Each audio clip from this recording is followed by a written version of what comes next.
माने उद्योगपतिगण और विदेशों से भी उद्योगपतिगण काफी संख्या में आए हैं। आप सभी का इस समिट में मैं बहुत बहुत स्वागत करता हूं, अभिनंदन करता हूं। प्रभु श्री राम जी का ये ननिहाल है, माता कौशल्या का मैके है छत्तीसगढ़। और आज पवित्र सावन महीना का तीसरा सोमवार भी है, तो मैं सावन सोमवार के लिए आप सभी लोगों को बधाई देता हूं। मुझे आने में देरी हुई, इसलिए मैं क्षमा भी चाहूंगा। आप लोगों का कार्यक्रम पहले से आयोजित था। आप सभी का इस समिट में मैं बहुत बहुत स्वागत करता हूं, अभिनंदन करता हूं। प्रभु श्री राम जी का ये ननिहाल है, माता कौशल्या का मैके है छत्तीसगढ़। और आज पवित्र सावन महीना का तीसरा सोमवार भी है, तो मैं सावन सोमवार की भी आप सभी लोगों को बधाई देता हूं। मुझे आने में देरी हुई, इसलिए मैं क्षमा भी चाहूंगा। आप लोगों का कार्यक्रम पहले से आयोजित था और हमारा जो फर्स्ट हाफ का कार्यक्रम था वो पोस्टपोन हो गया था। हमारे प्रदेश के गृह मंत्री जी को अन्यंत्र जाना था, लेकिन उनका भी कार्यक्रम पोस्टपोन हुआ, तो पहले से उनका ये कार्यक्रम था। आज वहां पर भोरम देव मंदिर है कवर्धा में, बहुत प्राचीन मंदिर, 1000 साल पुराना मंदिर होगा। तो वहां पर पिछले साल से हम लोग कांवरियों का स्वागत करते हैं, पुष्प वर्षा करके, हेलीकॉप्टर से पुष्प वर्षा करके। कहे कि कांवरिये अमरकंटक से मां नर्मदा का जल उठाकर करीब 150 किलोमीटर पैदल चलकर खाली पैर और भोरम देव में जलाभिषेक करते हैं। तो आज वही कार्यक्रम था, इसलिए मुझे आने में विलम्ब हुआ, इसलिए मैं पुनः आप सब लोगों से क्षमा चाहूंगा। और आज इस समिट में मुझे बुलाया, इसके लिए मैं CII के अध्यक्ष जी और सभी पदाधिकारियों का बहुत बहुत आभार भी व्यक्त करना चाहूंगा। और मैं CII के पदाधिकारियों को इस बात के लिए भी धन्यवाद देना चाहूंगा कि उन्होंने आज चर्चा के लिए ग्रीन स्टील और माइनिंग जैसे विषय को चुना है, जो विकसित छत्तीसगढ़ बनाने के लिए स्टील फ्रेम का काम करेंगे। कुछ दिन पहले ही हमने 2047 तक विकसित भारत के लक्ष्य के अनुरूप ही विकसित छत्तीसगढ़ के निर्माण के संकल्प को लेकर अंजोर विजन डॉक्यूमेंट लॉन्च किया है, जिसके मुताबिक हमने चरणबद्ध रूप से विकसित छत्तीसगढ़ के निर्माण का खाका खींचा है।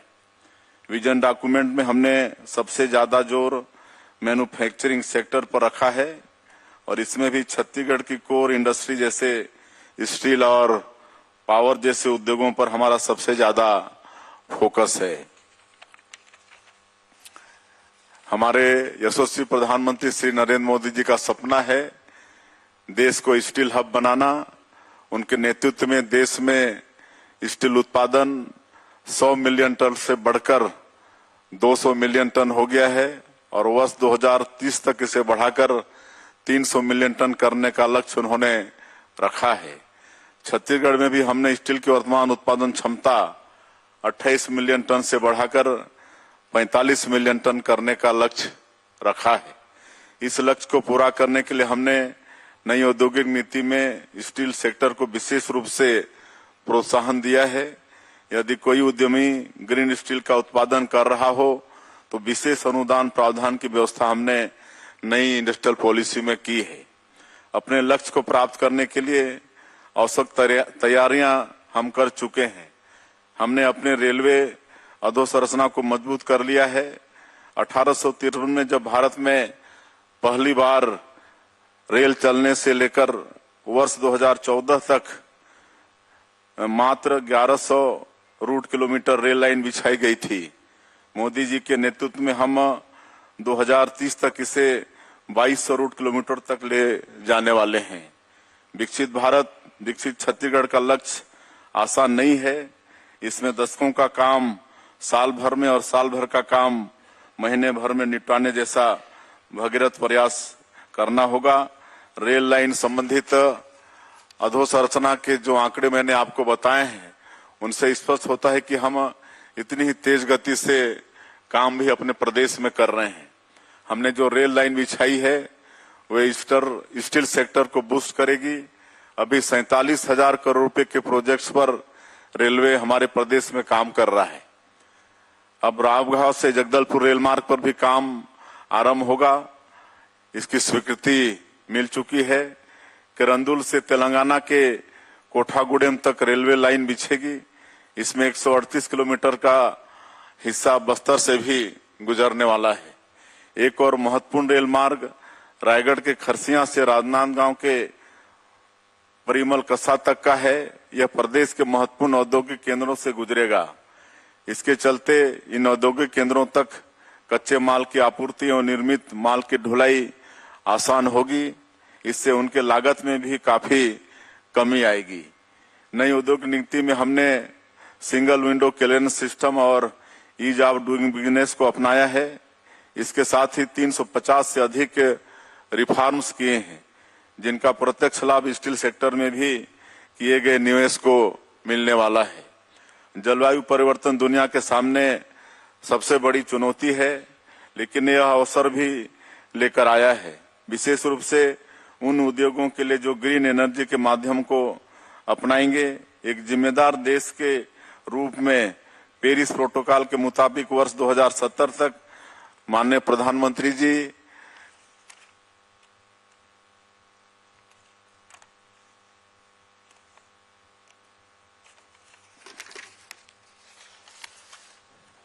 ने भारत में शून्य कार्बन उत्सर्जन का लक्ष्य रखा है। इसके चलते ग्रीन स्टील अपनाने से उद्योग जगत के लिए लाभ के अवसर पैदा होंगे। मुझे इस बात की भी खुशी है कि छत्तीसगढ़ उन राज्यों में से है जिसने अब इसकी पहल कर दी है। ग्रीन स्टील के उत्पादन के लिए हाइड्रोजन आदि के उपयोग को अपनाया जा रहा है। इसके साथ ही छत्तीसगढ़ में पर्याप्त नवीकरणीय ऊर्जा भी है। फिलहाल नवीनीकरण ऊर्जा का उत्पादन हमारे यहाँ कुल उत्पादन का 15% है, जिसे वर्ष 2030 तक 45% तक लेकर जाने का लक्ष्य हमने रखा है। कुछ महीने पहले हमने एनर्जी समिट की। इसमें लगभग 3.5 लाख करोड़ रुपए के निवेश प्रस्ताव प्राप्त हुए हैं। इनमें 57,000 करोड़ रुपए के निवेश प्रस्ताव जल विद्युत परियोजनाओं के हैं। प्रधानमंत्री सूर्य घर मुफ्त बिजली योजना के माध्यम से सोलर एनर्जी का भी भरपूर उत्पादन करने की दिशा में हम आगे बढ़ रहे हैं। कर्क रेखा में हमारी स्थिति हमें सोलर एनर्जी के लिए भरपूर संभावनाएं पैदा करती है। हम औद्योगिक कॉरिडोर के निर्माण पर भी कार्य कर रहे हैं और नए औद्योगिक पार्क भी स्थापित कर रहे हैं। निजी क्षेत्रों को भी हमने औद्योगिक पार्क बनाने विशेष अनुदान प्रावधान किए हैं। बिजली पानी की सुविधा से युक्त एक बढ़िया परिसर उद्योग जगत के लिए उपलब्ध रहेगा। उदाहरण के लिए एनएमडीसी के नगरनार संयंत्र के निकट स्थापित नियानार औद्योगिक क्षेत्र को लें। इसकी स्थापना से स्टील से जुड़े अनुषंगिक उद्योगों को यहाँ पर बढ़ावा मिलेगा। यूं तो स्टील सेक्टर में राज्य में कहीं भी निवेश करें आकर्षक अनुदान प्रावधान दिए गए हैं, लेकिन बात जब बस्तर और सरगुजा की हो तो इसके इतर भी अनुदान प्रावधान रखा गया है। बस्तर के सभी विकास खंडों में हमने स्किल इंडिया के सेंटर आरंभ कर दिए हैं, इसलिए प्रशिक्षित लोगों की उद्योग जगत में कोई कमी नहीं रहेगी। इस सेक्टर में जो निवेश करेंगे उन्हें प्रदेश की नई लॉजिस्टिक नीति का भी लाभ मिलेगा। इस नीति के अंतर्गत dry port, inland container depot आदि आरंभ करने पर अनुदान प्रावधान मिलेंगे। सेंट्रल इंडिया में लोकेशन होने की वजह से लॉजिस्टिक के लिए यहाँ भरपूर संभावना है। यहाँ से एक्सप्रेस वे आदि के माध्यम से पोर्ट सिटी तक कनेक्टिविटी तथा रेलवे मार्गों तथा राजमार्गों के जाल से देश के चारों ओर अच्छी कनेक्टिविटी का लाभ स्टील सेक्टर के उद्यमों को मिलेगा। छत्तीसगढ़ अपने भरपूर खनिज संसाधनों से समृद्ध है। इसके उचित दोहन से यहाँ औद्योगिक संभावनाओं में काफी विस्तार होगा। इससे स्थानीय स्तर पर रोजगार सृजन होगा और अर्थव्यवस्था में भी तेजी से विस्तार होगा। मैन्युफैक्चरिंग सेक्टर से अधिकतम लोगों को रोजगार उपलब्ध कराना हमारा लक्ष्य है और इसके लिए हम तेजी से काम करने पर प्रतिबद्ध हैं। केंद्र सरकार के रोजगार से जुड़ी प्रोत्साहन योजना तथा स्थानीय लोगों को रोजगार देने पर अनुदान प्रावधानों की राज्य सरकार की योजना से इस दिशा में बड़ा काम होगा।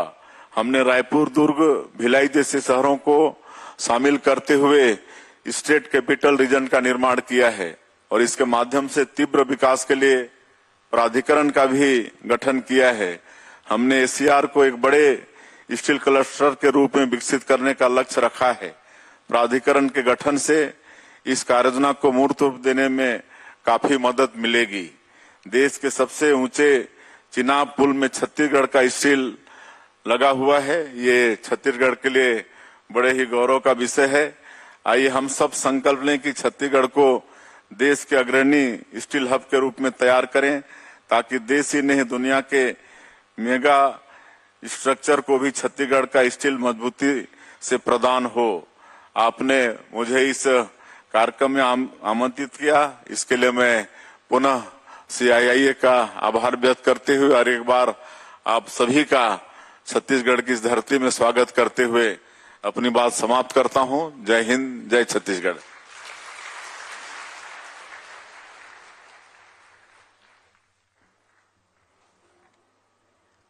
Thank you so much, sir, for the wonderful and encouraging words. May I now request Mr. Siddharth Agarwal, Co-Chairman, India Green Steel Coalition, to kindly deliver the concluding remarks.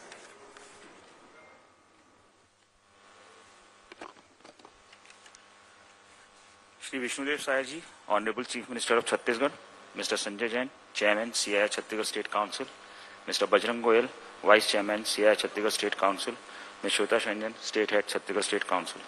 Distinguished guests, colleagues from industry, delegates and friends. It is a privilege to deliver the vote of thanks.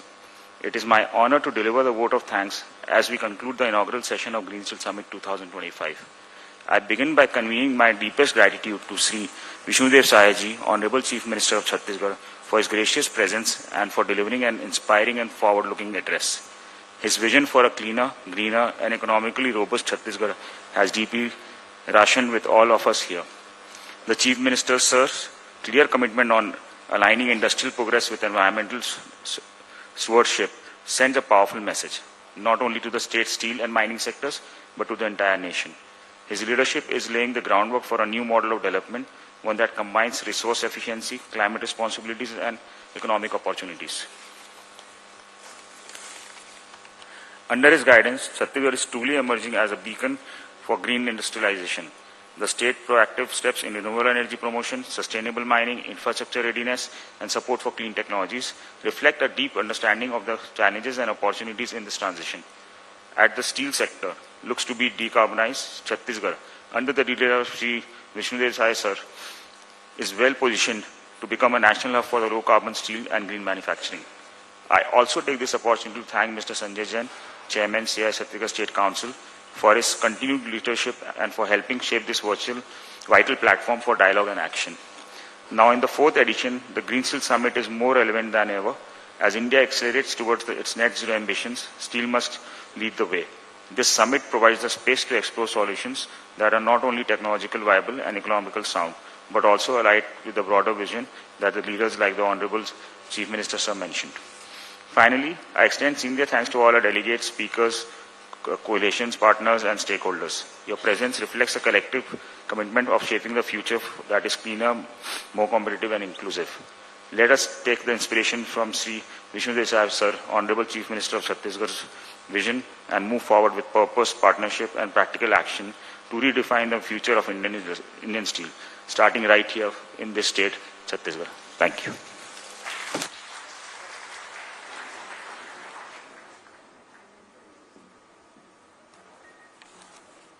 Thank you, sir. May I now request Mr. Sanjay Jain, Mr. Siddharth Agarwal and Mr. Bajrang Goyal to kindly present the memento to Honorable Chief Minister of Chhattisgarh.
तो ये सीधी तस्वीरें आपको दिखा रहे हैं रायपुर से, जहां रायपुर में green steel and mining summit 2025 कार्यक्रम का आयोजन किया जा रहा है और इस कार्यक्रम में मुख्यमंत्री विष्णुदेव साय भी शामिल हुए हैं।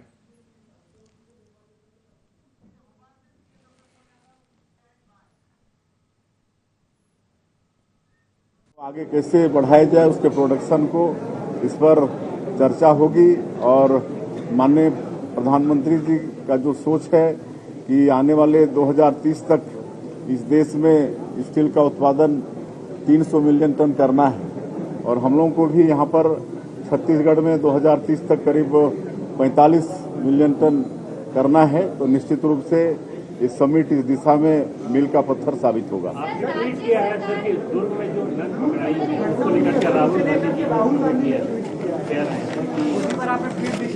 जी देखिए, जो बात आप लोग कर रहे हैं उसकी वास्तविकता ये है कि नारायणपुर की 3 बेटियों को नर्सिंग की ट्रेनिंग दिलाने और उसके पश्चात नौकरी दिलाने का वादा किया गया था और नारायणपुर का एक व्यक्ति तीनों बेटियों को दुर्ग रेलवे स्टेशन पर 2 ननों को सुपुर्द कर दिया और नन लोगों के द्वारा तीनों बेटियों को आगरा ले जाया जा रहा था और इसमें इंक्वायरी हुई है और ये पूरा का पूरा मामला प्रलोभन देकर ह्यूमन ट्रैफिकिंग और उसके पश्चात मतांतरण करने का ये मामला है और इसमें मामला दर्ज हुआ है और इसकी जांच जारी है, न्यायालयीन प्रक्रिया में है और कानून अपने हिसाब से काम करेगा और इसको राजनीतिक रूप देना किसी भी स्थिति में ठीक नहीं है। सर, लेकिन इस तरह की चीजें आती हैं तो राहुल गांधी ने इससे पहले भी जब टारगेट किया तो उन्होंने आरएसएस का जिक्र किया कि आरएसएस और बीजेपी